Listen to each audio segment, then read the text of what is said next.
Hello, আসসালামু আলাইকুম ওয়া রাহমাতুল্লাহি ওয়া বারাকাতু। মোহাম্মদ ডক্টর ইউনুস বলতেছিলাম, বাংলাদেশ থেকে প্রধান উপদেষ্টা। কে বলছেন? হ্যালো। Hello, hello, hello. আমি দিল্লি থেকে হাসিনা বলতেছি। আমার এখানে থাকতে কষ্ট হচ্ছে। ভাই, আমাকে দেশের মধ্যে নিয়ে গিয়ে একটু ভালো জায়গায় রাখা যায় না? না না না না, হাসিনা, তোমার জন্য দেশে জায়গা নেই। কেননা তুমি একজন গণহত্যাকারী। দেশের মানুষকে হত্যা করে তারপর বাহিরে চলে গেছো। এমতো অবস্থায় দেশের মধ্যে আসলে তোমার তো শাস্তি অনিবার্য। বোঝো নাই কথা? আমি ইচ্ছা করে করি নাই। ক্ষমতা আর টাকার লোভ আমাকে নষ্ট করেছে। এই বিষয়গুলো দেখে তারপর আমাকে কি মাফ করে দেয়া যায় না? একটাবারের মতো আমি দেশে গিয়ে আর নির্বাচন করব না, শুধু সাধারণ জীবনযাপন করতে চাই। দেশের মধ্যে নতুন কর্মসূচি দেওয়ার কারণে তোমার বিল্ডিংগুলো ধুলোর সাথে মিশিয়ে দিয়েছে। তাহলে ওই লোকটিকে যদি বাংলাদেশের জনগণ পায়, তাহলে বাংলাদেশের জনগণ কি করবে বুঝতে পারছো? যেখানে আছো সেফ আছো, ভালো অ্যাডভাইস দিলাম। এইখানে তো মোদি যতদিন ক্ষমতায় আছে ততদিন থাকতে পারবো, এর বেশি থাকতে পারবো না। এই জন্য আপনাকে রিকোয়েস্ট করতেছি, আমাকে যদি দেশের মধ্যে একটু জায়গা দিতেন, কোনো এক কোণার মধ্যে, তাহলে আমি বসবাস করতে পারতাম।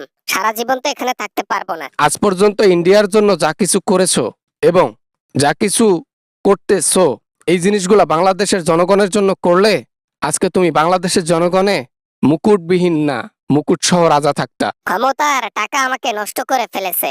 পরে আমি বুঝতে পারছি ক্ষমতা হারার পর আমি অন্যায় কাজ করেছি। আমি এই অন্যায় কাজের কিভাবে প্রায়শ্চিত্ত করতে পারি, একটু আমাকে দয়া করে বলবেন। আমি সেটাই করব যেটা জনগণ চায়। জনগণ চায় তোমাকে পাথর ছুঁড়ে তারপর উপরে পাঠাতে। জনগণ চায় তোমাকে আইন আয়ত্তায় এনে তোমাকে বিচার করতে। তুমি যে অন্যায় কাজ করছো এর বিচার জনগণ চায়। বিচারের মধ্যে থাকবা, জনগণ মাফ করে দেবে। কিন্তু আমি যদি জনগণের সামনে যাই, জনগণ তো আমাকে কমে ছাড়বে না।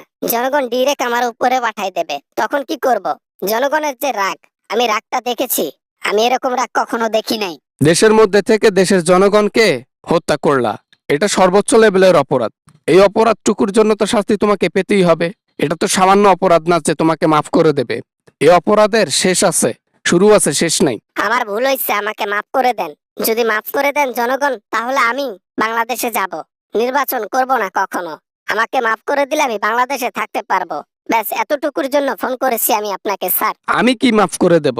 আমার উপরে মিথ্যা মামলা হাজার হাজার চাপিয়ে দিয়েছো তুমি, আর এখন মাফ চাচ্ছ জনগণের কাছে। জনগণের কাছে গিয়ে মাফ চাও, যদি তারা জনগণ যদি মাফ করে দেয়, আমি আর কি করার? আমি তো জাস্ট একজন সাধারণ মানুষ। বুঝতে পারছি সারা জীবন আমার বাংলাদেশে যাওয়া হবে না। এখন আমাকে এখানেই থাকতে হবে, এছাড়া আর কোনো উপায় নাই। আমি বুঝতে পেরেছি বাংলাদেশের জায়গার মধ্যে, বাংলাদেশের মাঠের মধ্যে আমার আর পা পড়বে না কখনো। পড়বে পড়বে, যখন মোদির ক্ষমতা হারিয়ে যাবে, অটোমেটিক হাসিনা বাংলাদেশের মধ্যে পা দেবে। আর তখনই হবে তার বিচারের প্রথম দিন। জনগণ যেটা চেয়েছিল সেটাই হবে একদিন। আবার না মানে, ঠিক আছে, ফোনটা রেখে দিলাম। আর কথা না বলি। যেটার জন্য ফোন করছিলাম সেটা তো কখনো পাবো না। বাংলাদেশে কখনো যাইতেও পারবো না। কিছু করার নেই। অন্যায় কাজ করেছি, এখন প্রায়শ্চিত্ত তো করতেই হবে। বোঝার জন্য গুড। এটা তো তোমার প্রথম ধাপ। দুনিয়ার মধ্যে শান্তিতে বসবাস করতে পারবা না, আখেরাতে তো শাস্তি নিশ্চিত। যে কাজ করেছো তাতে এই শাস্তির মাসুল তোমাকে দুনিয়াতেও দিতে হবে, আখেরাতেও দিতে হবে। ঠিক আছে স্যার, ফোন রেখে দিলাম। ভালো থাকবেন। আর আমার জন্য দোয়া করবেন যেন ইন্ডিয়াতে ভালো থাকতে পারি। তোমার জন্য ভালো দোয়া কখনো মন থেকে বের হবে না। তোমার জন্য এই দোয়াটাই বারবার মন থেকে বের হবে। যেখানে থাকো অসুখে থাকবা, যেখানে থাকো অশান্তিতে থাকবা, যেখানেই থাকো তোমাকে ওই শাস্তিগুলো ভোগ করতে হবে যেটা জনগণকে করেছো। আসসালামু আলাইকুম বন্ধুরা, আশা করি সবাই ভালো আছেন। আমিও অনেক ভালো আছি। আশা করি ভিডিওটা আপনাদের জন্য তৈরি করা হয়েছে, এই ভিডিওটা আশা করি অনেক এনজয় করেছেন। যদি এনজয় করেন তাহলে প্লিজ একটা লাইক করবেন। ভিডিও বানাতে অনেক কষ্ট হয়। আর চ্যানেলে নতুন হয়ে থাকলে অবশ্যই চ্যানেলটি সাবস্ক্রাইব করবেন। দেখা হবে আবারও আমেজিং কোনো ভিডিওতে। সবাই ভালো থাকবেন, সবাই সুস্থ থাকবেন। খোদা হাফেজ।